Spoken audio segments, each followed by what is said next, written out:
Salut les curieuses, salut les curieux. Aujourd'hui, j'ai la chance d'être accompagné d'une invitée spéciale que je ne pensais pas inviter un jour, puisque je l'ai rencontrée il y a quelques heures seulement finalement, et qui a plusieurs cordes à son arc, et je te laisse te présenter. Bonjour les curieux et les curieuses, je m'appelle Vanessa Ferry et je suis comédienne, auteure, doubleuse et voilà, je crois que c'est déjà pas mal, non? Bah, c'est déjà pas mal. Ouais. Ouais, mais tu officies sur scène de différentes manières, parce que tu participes à des pièces de théâtre. Là, tu vas jouer ce soir une pièce de théâtre, et puis Oui. il y a 2 jours, c'était en stand-up, même hier aussi. Oui, exactement. D'ailleurs, j'ai eu la chance de faire ton plateau au Théâtre à l'Ouest mercredi. Merci beaucoup.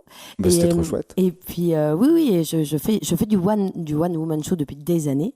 Et là, maintenant, je vais un petit peu dans l'exercice du stand-up, ce qui est très intéressant aussi. Je partage la scène, on fait un partage de scène avec Marie-Cécile Sautreau. Et je joue la pièce Et elle vécure heureuse que j'ai coécrite. Trop bien. Voilà. Bah, en tout cas, c'est un plaisir de t'accueillir, et Merci. puis merci de ta confiance, parce qu'on ne sait pas où on va, mais Ouais, mais c'est on va cool. échanger tous les deux. Ouais, j'aime bien. Le premier truc que j'ai envie de te demander, c'est est-ce que si tu vas un petit peu plus dans les sensations corporelles qui sont là tout de suite, qu'est-ce que te dit ta sensibilité? C'est ça ma question. Là, tout de suite, Ouais, comment tu vas? moi, je vais bien. Je suis très contente de faire cette interview avec toi. Et justement, le fait de ne pas savoir où aller, j'aime bien me laisser porter aussi. Je trouve ça intéressant. Est-ce que tu fais du théâtre d'impro aussi? Beaucoup. Ouais. J'en ai fait beaucoup. Ok. Ouais, j'ai commencé par là, d'ailleurs. Je crois que en fait, je n'ai jamais pris un cours de théâtre de ma vie. Mhm. Par contre, j'ai fait de l'impro énormément.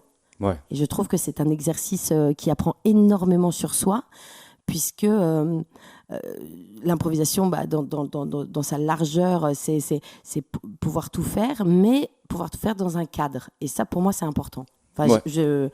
parce que si tout le monde peut tout faire dans la vie, il n'y a plus de cadre et c'est l'anarchie. Ça devient un camoulox. Ouais, exactement. Mais avoir un cadre, c'est important. Et puis ça donne des contraintes. Et les contraintes te poussent à la création encore plus, Ouais. je trouve. Ouais, je suis d'accord. Ouais. Et c'est le principe de l'impro. Justement, on a l'impression quand on est spectateur que ça tient à rien et qu'il n'y a aucune règle ni quoi que ce soit, alors qu'en fait, finalement, c'est très cadré. Et c'est ce qui permet après la liberté à l'intérieur de ce cadre. Mais comme aussi les stand-up, c'est-à-dire qu'aujourd'hui, malheureusement, il y a beaucoup de gens qui disent « Ah bah, être drôle, c'est facile ». En fait, je pense que les gens ne voient que le résultat, ils ne voient pas la masse de travail qu'il y a avant. Ben, ça veut dire que c'est réussi. Donc ça veut dire que c'est réussi, ça c'est Mhm. sûr. Et je me demandais justement, parce que bah, voilà, on se croise maintenant que toi, tu as déjà une carrière depuis de très longues années, et je me dis, qu'est-ce qui amène une femme à s'exprimer artistiquement de façon aussi diverse? Est-ce que ton rapport à l'humanité est calme? Est-ce que tu fais partie de notre espèce? Et comment tu t'es sentie dans un premier temps? Comment ça s'est passé la rencontre entre Vanessa et l'humanité? Ah, oula. Est-ce que je suis calme? Non, je suis pas quelqu'un de calme du tout. Je suis quelqu'un qui en fait beaucoup, des fois même beaucoup trop. Ce que j'aime bien, c'est-à-dire que je trouve que sous comment dire, l'appellation de comédien ou d'auteur, il y a des niches et en fait bien sûr tu peux être comédien de pièces, tu peux être déjà comédien dramatique ou humoristique. Enfin, je pense que de toute façon c'est lié. Faire rire, c'est encore plus dur que de savoir faire pleurer. Et puis tu as des niches, c'est-à-dire qu'après tu as le seul en scène, tu as le stand-up, tu as le one man. Bon, après moi j'aime pas les cases, donc pour moi tout ça c'est un travail de comédien. C'est comme faire du doublage ou des voix pub, c'est aussi un travail de comédien. Et j'ai jamais aimé faire une seule chose. Et c'est vrai que pendant des années, j'ai joué dans des pièces et parallèlement mon one. Et ça, c'est quelque chose, j'aime la pluralité. Voilà.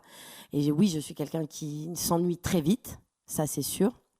Donc j'aime quand ça change. Alors c'est facile de dire j'aime pas la routine, mais on en a tous une de routine de toute façon. Si de base tu pars du principe que chacun a son côté du lit préféré, c'est une routine. Tu vois ce que je veux dire? Bien sûr. Voilà. Mais voilà, et j'aime rencontrer les gens, j'aime les autres, ouais. Et l'humanité, oui, je l'aime énormément. Ouais. Mais disons qu'on en revient à ce qu'on disait juste avant, c'est-à-dire que tu as besoin d'un cadre qui serait la routine de base, mais pour explorer, partir dans tous les Exactement, sens. exactement, parce Ouais. que c'est assez fou. C'est-à-dire que je pense que quand on fait nos métiers, on rencontre énormément de gens, on est mis face aux autres, hein, puisque de toute façon, on est dans la lumière, donc ça c'est un choix et il faut l'assumer. Mais en revanche, quand je suis chez moi, j'aime avoir mon train-train. Voilà, c'est-à-dire que moi, c'est clair, on part énormément en tournée avec les filles. J'avoue que moi, demain, dimanche, je rentre chez moi à Paris. Je vais vouloir défaire ma valise, me poser, être bien, tranquille, peut-être voir quelques amis, mais ça va être ma garde rapprochée. C'est mon petit sas de décompression. C'est ma garde rapprochée, ouais. Ouais. Ça, c'est important. Dans ce que je ressens, je me dirais, il y a comme un équilibre entre, il faut le port d'attache, mais ce qu'il y a d'intéressant, c'est que ce port d'attache, il va permettre justement de partir, de revenir et de prendre plaisir à partir et à revenir. Mais c'est ça qui est intéressant, c'est que justement, je sais plus qui c'est qui disait ça, j'avais entendu une fois, c'est super de partir en vacances, on est toujours dégoûté de revenir, mais si les vacances c'était tout le temps, on se ferait chier. Ouais, exactement. Et je suis complètement d'accord avec ça, en fait. Je trouve que créer le manque, voilà, le manque est très important. C'est-à-dire que créer le manque, par exemple, là, moi, ça fait 4 jours que je suis ici, je suis contente de rentrer demain. Même si je m'éclate à Auray, même si j'adore et tout, il y a un moment, faut rentrer chez soi, parce que on se crée des souvenirs, des anecdotes et des choses comme ça. Et en fait, je trouve que le manque est important. Comment tu peux te rendre compte que tu aimes une personne si cette personne, elle ne te manque jamais? Ouais. C'est fou. Oui. On se rend compte vraiment le manque quand quelqu'un te manque vraiment. Bon voilà, tu sais que l'amour est là. Même tes amis te manquent ou tes parents ou voilà. Le manque est une notion, je trouve, importante et un petit peu sous-estimée. Voilà. Il y a quelqu'un que j'aime beaucoup qui parlait de manque de soi. C'est-à-dire, en fait, en gros, on ressentirait à quel point on se manque dans la pleine présence à soi, d'une certaine façon, et que du coup, ça crée plein de subterfuges, c'est-à-dire des compensations, des façons de crier ce manque-là sans vraiment aller à la rencontre de soi, parce que ça fait un peu flipper, puis c'est un peu trop large aussi, parce qu'on fera jamais le tour. Ouais, c'est hyper large, et puis parce qu'en fait, se rencontrer soi-même, c'est très compliqué, parce que je pense même que des fois, on se surprend à avoir des réactions, donc on se connaît. Il y a des fois, on se dit, mais comment j'ai pu réagir comme ça, alors que de base, je ne me connais pas comme ça. Donc, et puis en plus, en évoluant, en avançant dans l'âge et tout, il y a des réactions qu'on avait étant jeune, qu'on n'a plus étant, on n'a pas la même manière d'être à 20 ans, à 30 et à 40. Moi, j'ai écrit une phrase, là, il y a pas très longtemps, en disant, à 20 ans, tu te construis, à 30, tu te déconstruis, à 40 ans, tu chiales. Mais en fait, mine de rien, c'est pas faux, en tout cas moi par rapport à mon expérience, de dire puis de toute façon voilà, chaque décision, chaque chose amène et te fait grandir. Moi je pars du principe qu'on grandit toute notre vie. Ouais. Vraiment. Ça on n'a jamais fini, oui, ça ouais, c'est non, je pense pas. Et il y a un truc qui me vient aussi dans ce que tu m'échangeais, c'est le mot de multipotentialité. Je crois qu'il arrive même peut-être un peu tard pour dire ce que tu fais déjà. Mm-hmm. Mais du coup, t'as entendu parler de ça? Tu t'y intéresses ou pas du tout? De quoi? De multipotentialité? Ouais. Déjà, j'arrive pas à le dire, donc tu penses bien que je l'ai pas entendu. On parle aussi si tu veux, alors dans le milieu thérapeutique, on va appeler ça multipotentialité, et dans le milieu de l'entreprise, on va appeler ça les slashers, donc les gens qui ne sont pas dans une seule carrière dite, tu vois, chef de rayon chez Confo, même s'il y a aucun mépris dans ce que je suis en train de dire, mais c'est le besoin de passer d'un truc à l'autre et que ça soit très riche, et justement dans un temps donné, des fois très court. Ouais, c'est ça. Parce que d'alterner. Ça, je suis d'accord. Moi, par exemple, des fois, je vois, j'ai des journées où le matin, je suis en studio, je fais du doublage ou des voix pub. L'après-midi, j'écris, le soir, je joue. Donc, c'est vrai que j'ai eu 3 journées en une. Entre guillemets. C'est pas, je travaille pas non plus à la chaîne, je vais pas non plus me plaindre, hein. Mais, ouais, j'ai besoin de ça parce que je trouve que, si je le fais, c'est que l'un apporte à l'autre. Ouais, c'est ça se nourrit, c'est interdépendant. En fait, c'est un truc plus large qu'un seul couloir, quoi. Exactement. Mais j'aime beaucoup le terme slasher. Ouais. Ouais, je crois que je vais aller chercher ce que ça veut dire. Enfin, tu me l'as expliqué, mais je vais aller faire des recherches. Et aussi dans la multipotentialité, ce qu'on peut rajouter, c'est l'aspect multiple à l'intérieur de soi, c'est d'être justement multiple plusieurs. Et comme tu le disais tout à l'heure, tu peux des fois te découvrir sous de nouvelles facettes, parce qu'une situation t'impose le fait de la faire sortir. Oui, exactement. Et je pense que ça rejoint aussi ce qu'on disait tout à l'heure sur le côté d'avoir une base pour pouvoir explorer d'autres choses. Ouais. Et je pense justement, on a une base en nous, de caractère, d'émotions et de choses comme ça, mais on peut en sortir, on peut sortir c'est pas tout ou rien, en fait, voilà, c'est ça. En fait, c'est un truc qui m'intéresse vachement, ça, c'est ce besoin de cohérence qu'on a pour dire aux autres qui on est, et on peut s'enfermer dans cette cohérence-là en laissant sortir que 3, 4 caractéristiques. Donc, je suis ponctuel, organisé, je suis bienveillant, je suis, j'en sais pas, appliqué. Oui, mais comme on dit, on est toujours le compte de l'autre. Tout le monde est le compte de quelqu'un. Oui. Donc en fait, et puis J'ai lu cette phrase, c'est pas de ma faute si les autres ne voient qu'une facette de moi ou chose comme ça. Voilà. Et en fait, vu que l'autre est différent, il va il va te regarder par son prisme, mais il va peut-être pas voir ton entièreté ou ton intégralité. Ouais. Donc ça, tu n'y peux rien.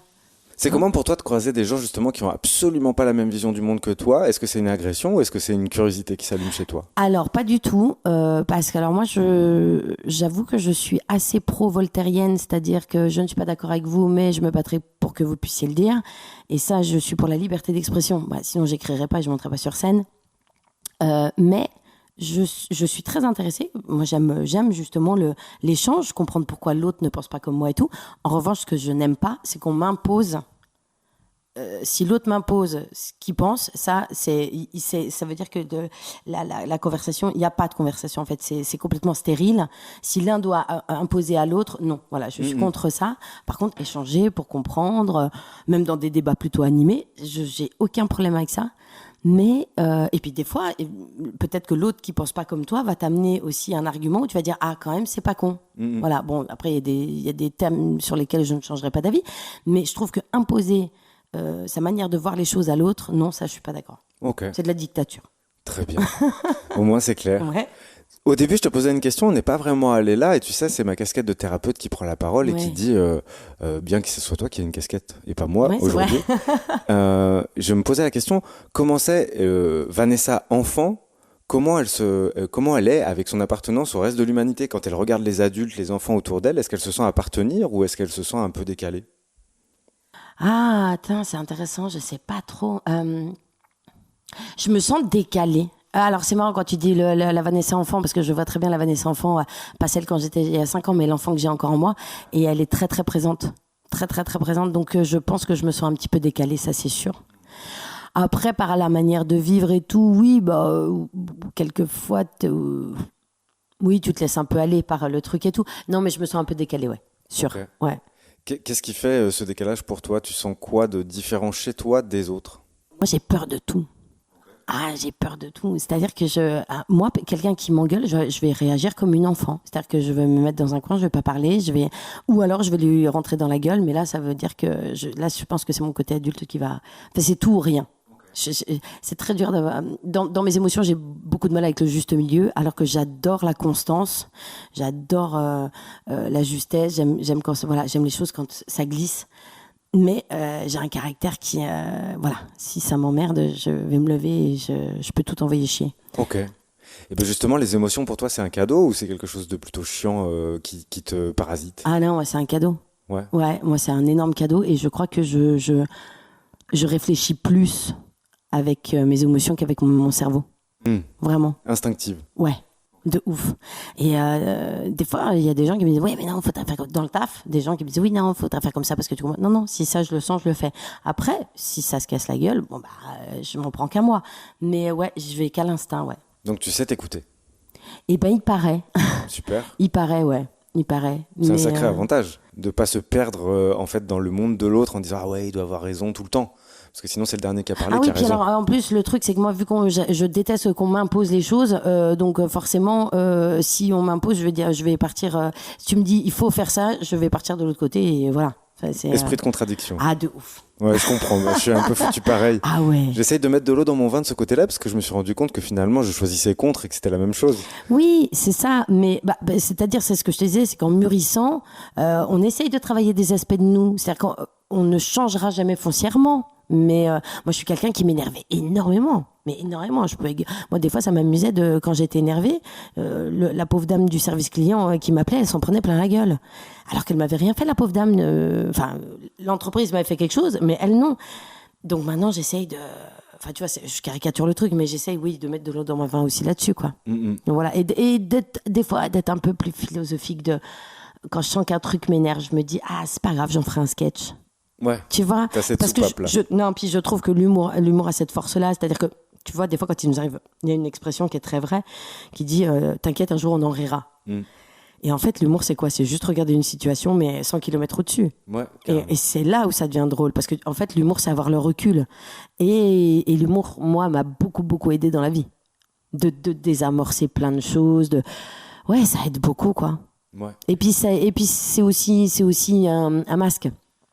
Pour pas montrer une fragilité ou une émotion qu'on n'a pas envie de montrer quand on est gêné, quand on est triste, voilà, on dit l'humour c'est la politesse du désespoir. Enfin, c'est con, mais parce qu'il y a des expressions qui existent, mais si on les regarde de très près, elles sont très vraies. Donc Ouais, bien sûr. voilà. Évidemment qu'il y a des phrases qui ont l'air comme ça un petit peu badines, mais Ouais, quand on les prend vraiment et qu'on les ressent corporellement et elles rentrent à l'intérieur de nous, il y a quelque chose qui se passe. Bah bien sûr. Et tout dépend le Sinon, on les moment aurait où pas on les écrites, lit ouais. et le Exact. moment où on les écrit et Ah tout bah ça. oui, faut être ok avec ça, c'est sûr. Et il y a un truc que je trouve assez touchant, c'est que c'est comme si tu me disais, bah, j'ai réussi à faire sortir mon adulte en gardant mon enfant, ce qui n'est pas le cas de tout le monde. Ouais. Et bah, ça, déjà, je trouve ça assez beau parce que c'est ce que je me suis permis de faire et ça m'a fait un bien fou. Ouais. Et je pense qu'il y a beaucoup de gens qui sont dans ce cas-là, d'hésiter à sortir leur enfant intérieur en même temps que l'adulte parce que ça se fait pas. Normalement, on est censé zigouiller l'enfant intérieur Ah, bien pour sûr. devenir adulte. Ouais. Comment t'as réussi à faire ce truc-là? C'était pas négociable? Alors, je dirais pas que j'ai réussi à le faire. Je dis que je suis encore en train de le faire. Ça, c'est sûr. En tout cas, de les faire cohabiter. Tu vois, ça fait un peu bipolarité, mais non, de les faire cohabiter, dans le sens où moi, mon enfant intérieur, il est vraiment là, et en fait, comment dire, je connais trop d'amis qui sont devenus adultes et qui ont justement zigouillé l'enfant intérieur et qui font des métiers pas passion. Enfin, je dis pas qu'il faut faire que des métiers passion, mais j'ai tellement d'amis qui s'emmerdent au boulot, enfin voilà, ou même dans leur vie, voilà, et qui se laissent en fait happer par ça et qui n'ont pas la force de dire je mets un coup de pied dans la fourmilière, sans dire de quitter son job et tout, mais au lieu de me laisser aller, de toujours faire la même chose, d'être cette espèce de roulement de train toujours le même, de dire allez, je casse un peu la routine, je me lève, je me mets un coup de pied au cul et j'y vais. Et en fait, moi souvent j'ai une amie, je lui dis souvent ça, je lui dis arrête de ressasser, arrête de te prendre la tête, de trop réfléchir. Moi je ne réfléchis pas assez, donc ça a aussi ses défauts, mais acte, faut faire les choses, faut arrêter de parler. Ouais, c'est important pour toi l'action. Ah ouais, de ouf. Ah oui. Ouais, moi je dis je fais. Ok. Ouais, vraiment, même si ça fait chier les gens, même si ça, pardon pour les gros mots, même si moi après je suis capable d'accepter deux trucs en même temps, et ben je gère, j'assume, je fais. Mais j'entends en fait que plutôt que de se perdre dans les hypothèses concernant une expérience, il vaut mieux la vivre et puis c'est bon quoi. Ah mais ouais, mais on vit qu'une fois les gars. Enfin tu vois, vaut mieux avoir des comment on dit, des remords que des regrets, c'est ça, voilà. Bah ouais, oui, il y a des trucs tu te dis bon bah j'aurais peut-être pas dû, mais bon, au moins, mais ça t'apprend aussi. Enfin, qu'est-ce que tu veux apprendre en restant assis sur ton canapé en disant ouais mais attends, si je le fais, qu'est-ce qui se passe, machin et tout. Non, bah vas-y. Et pourtant je suis une peureuse. Tu vois? Ouais, mais il y a un mot que tu connais peut-être pas et qui peut t'intéresser. Ouais. J'avais rencontré ça en m'intéressant à l'énéagramme. Alors, je sais pas si tu connais, Non. mais c'est passionnant et en même temps, bah, on prend pas. Ok. C'est une grille de lecture, tu sais, c'est comme le MBTI, tu vois pas? Ouais, ok, d'accord. Ouais, c'est un peu un truc alternatif de Mhm. ce type-là. Et c'était la notion de contrephobie, c'est-à-dire les gens qui sont peureux, mais quand il y a un truc qui leur fait peur, ils foncent dedans. Ah mais c'est génial ça. Ah je connaissais pas du tout. Donc il y a les phobiques et les contrephobiques. Les phobiques qui vont rester immobilisés et un Ouais, petit peu pétrifiés, tétanisés, ouais. ouais. Et Et c'est- les contrephobiques, ils y vont, quoi. Mais alors moi, j'ai ma théorie dessus. Attention, docteur Ferry va être là. Quand t'as ta phobie comme ça, moi je vais y aller. Mais en fait, c'est pas mon cerveau qui décide d'y aller, c'est mes émotions. Tu vois ce que je veux dire? C'est-à-dire qu'en fait, je crois que le déni a à voir là-dedans. Ok. C'est ma théorie à moi. Mais je C'est-à-dire t'en qu'en fait, prie, d'un je coup, veux bien mon cerveau, comprendre. il dit, je veux pas savoir. Et mon bide, il fait, on y va. Et je crois que bon, on sait que l'intestin est un autre cerveau. Et ben, je pense que mon cerveau du ventre, il me dit, on y va. Et l'autre, il fait, bah, vas-y, je te laisse faire. Enfin, je dis ça en rigolant. Mais, je sais pas, hein, j'ai pas fait d'études là-dessus. Et mon Dieu, Non, mais si c'est des très professionnels sincère, il y a pas de m'écoutent, souci. je m'en excuse. Mais c'est le ressenti. Et je trouve que c'est intéressant parce que j'ai appris ça. J'ai appris slasher et contrphobie. Mais contrphobie, oui, c'est assez ce que je fais, en fait. Ok. Et moi, je trouve ça super que que tu exprimes sincèrement. T'as pas besoin d'être spécialiste d'un truc pour parler de toi. Non, oui, parce que bah, bien sûr, parce que alors déjà, je suis pas du tout donneuse de leçons et je n'impose pas ma parole aux autres, ça c'est sûr. Mais en tout cas, par rapport à moi, c'est ce que je ressens. Ouais, bah c'est Ouais. super. Merci de partager ça. Bah, je t'en prie, Trop bien. je t'en prie. Et donc, il y a un truc qui me venait. Attends, parce que ça m'est passé sous le nez comme un pigeon. Tac. J'étais avec ça. Oui. Puisque tu viens d'apprendre slasher et multipotentialité, est-ce qu'il y a des mots comme ça qui t'ont aidé à mieux te comprendre et à mieux te situer, à pouvoir expliquer plus clairement qui tu étais aux autres? Des mots. Oula. Non, pas tant. Non, là, je crois que tu m'en apprends vraiment beaucoup. Non, qu'est-ce que je... Bah ouais, comédienne, si, c'est un des mots les plus importants de ma vie. Et c'est drôle parce que souvent je dis quand j'apprends au moldu, parce que c'est que d'être un comédien, alors c'est pas péjoratif, quand je dis moldu, c'est même très mignon, en bonne fan de Harry Potter, mais comédien, c'est particulier comme métier. C'est-à-dire que déjà, il y a la mise en danger, il y a monter sur scène devant X personnes. C'est toujours très compliqué. Enfin, voilà, il y a le trac, c'est une vie qui est un petit peu de côté, c'est-à-dire que tu fais pas du métro boulot dodo, voilà, le lundi t'es à Paris, le mardi t'es à Auray, le jeudi t'es à Bordeaux, enfin quand ça marche, et c'est très bien, mais oui, c'est compliqué. Et puis il y a les phases de stress, il y a les phases de concentration, l'écriture aussi, c'est quelque chose de... J'ai fait un stage avec François Rollin il y a pas très très longtemps. Chouette. Où c'était génial. On a fait un stage sur l'écriture du seul en scène. On a bossé le jeu avec Eric Logérias, qui est un comédien et metteur en scène formidable avec qui moi j'ai beaucoup bossé. Et François nous a dit, on va écrire, on va bosser sur ce que vous avez déjà écrit. Et si vous voulez que ça marche, va falloir aller chercher au tréfonds du tréfonds du tréfonds. Et vous allez peut-être pleurer avant que ce soit drôle, mais on va y arriver. Et quelque part, il y a une thérapie, en fait. Moi, j'écris depuis que je suis toute petite. Moi, ma passion, à 6 ans, ma mère, elle m'achetait plus de poupées et Barbie, elle m'achetait des stylos et des carnets. Ok. Voilà.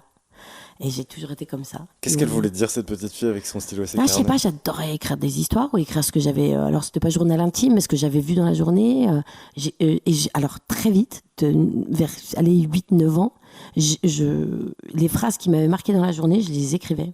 Et ce qui est ouf, c'est que j'ai toujours gardé ça, puisque maintenant j'ai mon iPhone avec mes notes. Et je peux être dans le métro, j'entends une phrase, ça me fait rire, je la note. Je me dis, je la ressors pas. Mais il n'y a rien de pire que de dire, putain, je me rappelle plus, voilà. Je fais pareil avec certaines phrases que j'appelle des sabatinades, bref. Mais il y a plein de gens qui notent ça, c'est quand les mots s'en mêlent et que ça fait une nouvelle expression, tu vois. Bien sûr.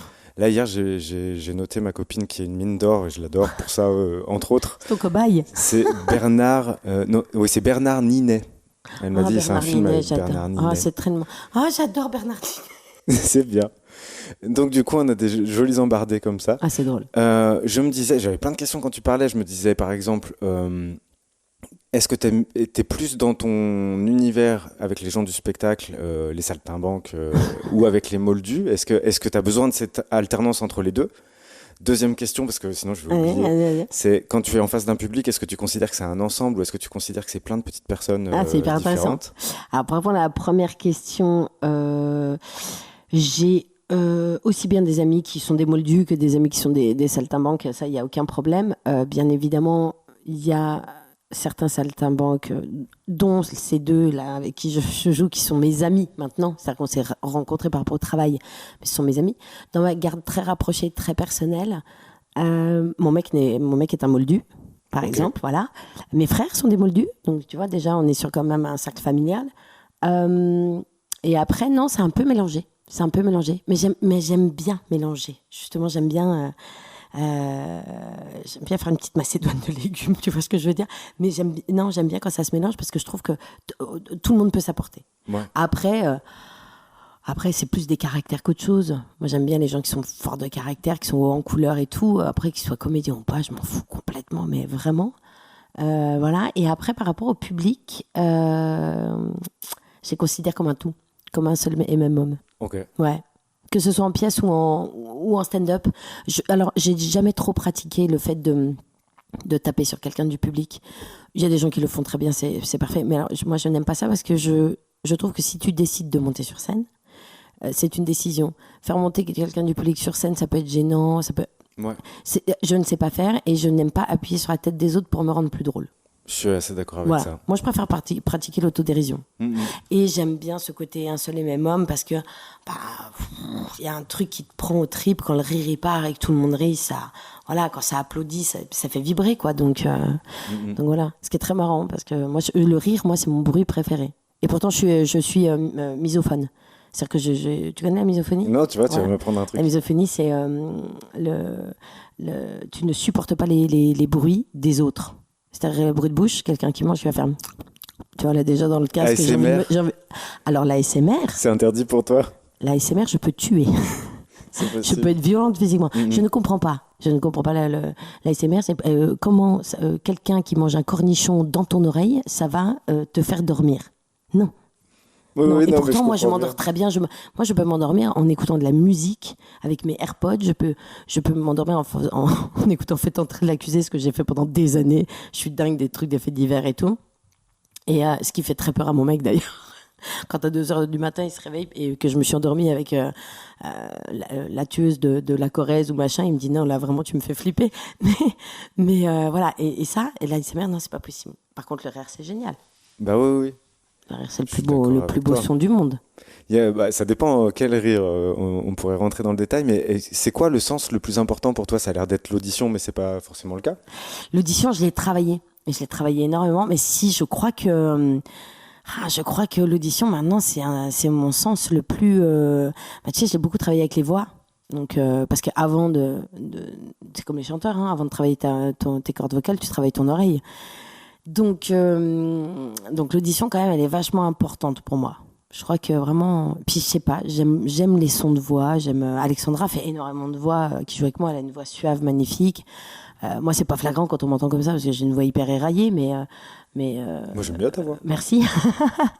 Mais c'est vrai que ouais, non, je suis très très sensible à ça. Après, je sais pas. Bah, le goût, hein, parce que j'aime bouffer, hein, ça c'est sûr. C'est sûr. Mais non, ouais, peut-être ouais, l'audition en fait.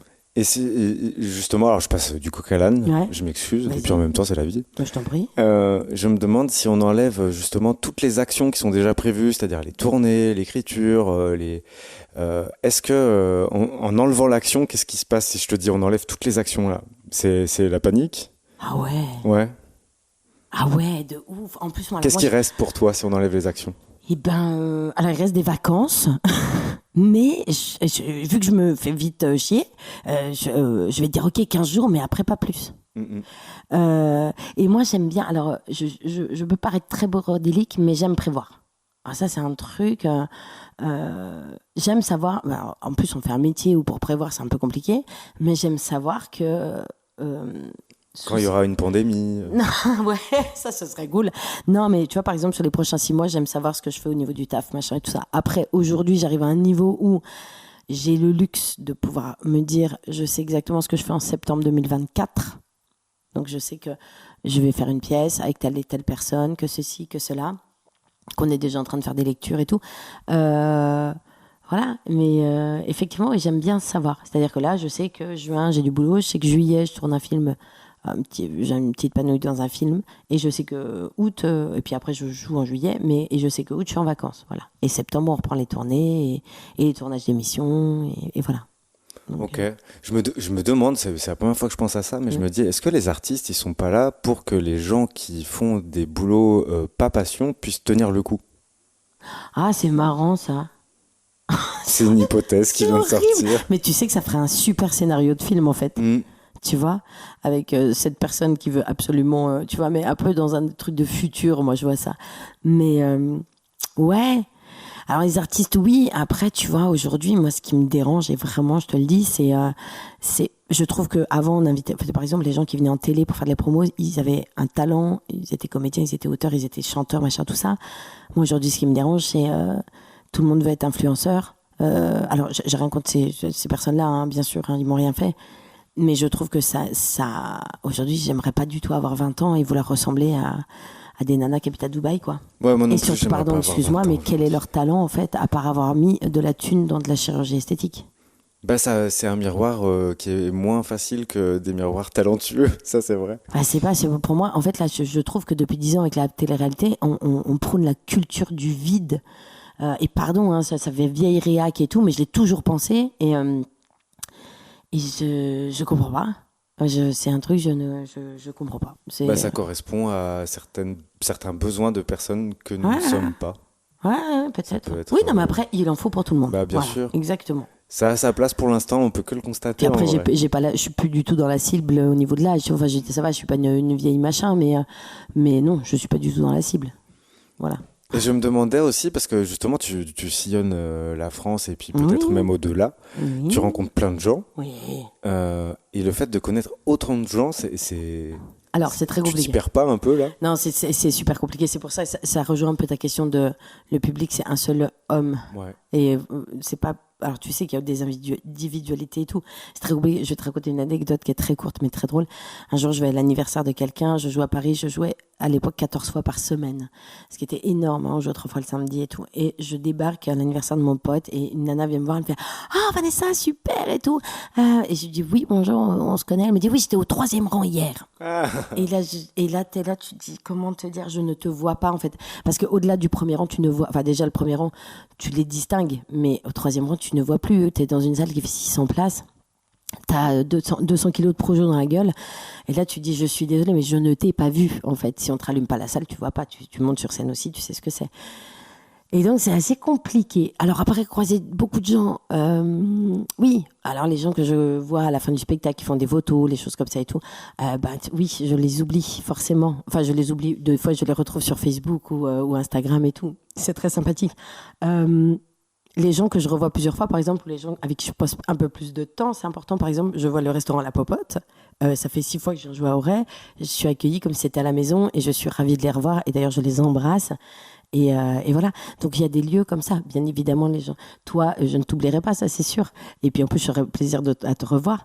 Mais non, le public que tu vois 2 fois, non. Enfin, une fois, juste en 3 minutes, en 30 secondes, juste pour faire une photo. Non, tu peux pas. J'imagine bien. Et puis, c'est pour ça aussi que c'est important d'avoir sa garde rapprochée. Ouais. Voilà. Donc il y a des relations longues malgré tout. Il y a Ouais, plusieurs bien cercles sûr. concentriques et plus Oui, on je est pense. éloigné. Ouais, je pense. Et puis après, puis tu sais, mais c'est comme dans la vie, c'est pas que le fait d'être artiste, c'est que je pense qu'il y a des gens qui sont dans un cercle, tu vois, ça va faire connaissance, après ils vont passer à copain, après ils peuvent être amis, et après, enfin voilà, on peut sauter des cercles, rien n'est fermé. Ok. Ouais. On va passer un petit peu vers la fin de cet échange. Ouais. J'aime bien, alors là j'ai pas mes notes et tout, Vas-y. mais je vais essayer de te faire un c'est quoi pour toi, c'est-à-dire que je te pose des questions, c'est quoi pour toi ça, et toi tu dois répondre assez vite du tac au tac d'accord, avec sans l'instinct réfléchir. qui te... Ouais, Ok, pour super. voir. C'est bien. Vas-y, go. Je suis hyper stressée. C'est quoi pour toi le libre arbitre? Le libre arbitre, savoir juger par soi-même. Voilà. Mais toujours sans, je vais dire sans déranger les autres, mais pouvoir penser par soi-même. Voilà. Ok. C'est quoi pour toi l'objectivité? Ça n'existe pas. Je te rejoins. Ça n'existe pas. Ok, super. Je- Mais j'aime bien Ouais. revenir Tu là-dessus. m'as dit de pas réfléchir. Hein. Ouais, non, mais c'est très bien. Ça n'existe pas. C'est quoi pour toi le coup de foudre? Est-ce que ça existe? Et alors, je vais te dire que il y a 3 ans, je t'aurais dit non. Hmm. Et là, je vais te dire oui, puisque le coup de foudre, pour moi, c'est quand il a passé sa main dans mon dos et que ça m'a électrisé et qu'à chaque fois qu'il le fait depuis 3 ans, ça me fait exactement la même sensation. Et je pense que ce n'est pas dans la tête, c'est justement, tu vois, la peau, c'est l'instinct animal. Ok. Ouais, franchement, Très bien. C'est très Ouais, mais il y animal. a beaucoup de choses qui passent comme ça chez Mais toi. le C'est coup de foudre, électrique. pour moi, c'est animal, en fait. Ouais, c'est Ok. électrique, ouais. Ouais. Je devrais travailler chez EDF. Ouais, ouais, ils ont besoin en ce moment, Ouais, tout ça. je pense. C'est quoi pour toi l'amitié? C'est la chose la plus importante au monde. Ok. Mes amis, je les aime, je peux tout faire pour eux. Voilà. Et pour moi, hormis l'amour de la famille et tout ça, parce que c'était pas la question. Mais les amis, pour moi, c'est la chose la plus importante. L'amour, c'est justement très compliqué, voilà. Mais un ami, c'est un ami. Et tu l'aimes avec ses qualités et ses défauts. Voilà. Ce serait quoi aussi pour toi le bien-être? Imagine un contexte paradisiaque, c'est quoi pour toi? Ah, un contexte paradisiaque pour moi, une maison, une piscine, mes potes, un barbecue. Ok, super. C'est quoi pour toi l'inverse de ça? Une maison, une piscine, mes potes, de la pluie. Non, l'inverse, c'est bon. Oui, c'est me priver de mes amis, de voir. J'aime beaucoup être entourée en fait, mais j'aime aussi être seule. Donc voilà. Ouais, une alternance. Ouais. On est Par là-dessus. contre, j'adore être chez moi avec un bouquin et voilà. Et j'ai une dernière question pour toi. Vas-y. Et là, tu as plus le temps, si tu veux, Vas-y. de répondre en profondeur. C'est est-ce que tu t'aimes? Et si oui, est-ce que tu peux nous dire comment tu t'aimes? C'est ouf cette question, mon Dieu. Alors oui, je m'aime. Alors c'est très bizarre, je vais te dire deux choses. Oui, mais je m'aime, mais non, je m'aime pas. En fait, je ne m'aime pas de l'extérieur. Je n'aime pas. Je suis pas très fan de mon physique. Ça, c'est peut-être des trucs de filles qui peuvent paraître un peu con. Mais oui, je m'aime. Parce que, en fait, vraiment, je crois que je m'aime beaucoup. Je m'entends bien avec moi. Super. Et des fois, je suis pas d'accord avec moi-même. Donc là, je prends du recul et je me pose. Mais non, je pense que, ouais, je m'aime bien, ouais. Bah écoute, c'est partagé. Merci parce que je m'étais jamais posé la question. Bah c'est cool. Je te remercie beaucoup pour cet échange. C'était super cool. Et ben c'est partagé. Merci à toi pour ta confiance. Et slasher et multipotentiel. Multipotentiel. Et toi, tu m'as appris quoi déjà? La misophonie. La misophonie. Il faut que je me rappelle de ça. T'inquiète. Bon bah je te dis à tout de suite parce qu'on va continuer la journée nous, mais je dis au revoir à tout le monde et n'oubliez pas, la curiosité est un joli défaut. Ah oui. Salut. Salut.